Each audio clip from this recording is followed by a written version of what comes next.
మొత్తం కొంచెం సంసారం ఏముందయ్యా, పిల్లలకి సరిగా తిండెట్టట్లేదు, బట్టలు కొనట్లేదు, వాళ్ళు ఏమి చూసుకోవట్లేదు. ఏం మేడం వాళ్ళ ఫీజులు కంటే వాళ్ళ బస్ ఛార్జీలు కంటే వాటి కంటే ఇటు కంటే అయితేగా మేడం.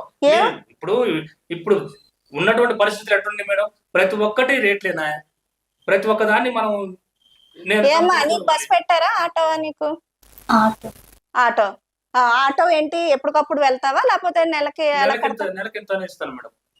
నెలకి ఇస్తారు, అది ఒకసారి ఇస్తారు ఒకసారి ఇవ్వరు. కష్టంగా ఉందని మేడం మరి ఎందుకు అబద్ధం?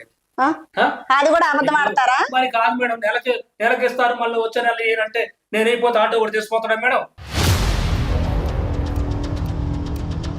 ఇప్పుడు అంటుంది కదా ఒక నెల ఇస్తున్నా, ఆటో కూడా అడుగుతున్నాడా, మంచిగా అంటుందేమో కదా. ఆటో కూడా తీసుకుపోతారా? నువ్వెలా వెళ్తావు అమ్మాయి? నేను మామూలు బస్కే వెళ్తాను. నీకు డబ్బులు ఇస్తాడా? అప్పుడప్పుడు ఇస్తారు, ఒకసారి ఇవ్వరు. బస్కే వెళ్తాను, బస్కే వస్తాను. మరి ఆ పిల్లలకు కావాల్సిన అన్ని నువ్వు డబ్బులు ఇచ్చుకోవాలి కదా వాళ్ళకి. చదువుకునేది నేను ఈ బట్టే కదా వాళ్ళు చదువుకునేది. అదే నేను ఇపోతే చదువుకుంటారా? ఎక్కడో ఒకటి అడుక్కొని తింటారు. ఒకటి మేడం, వాళ్ళు అడుక్కుని తినడానికి వాళ్ళ అమ్మని చేతిలో పెట్టింది.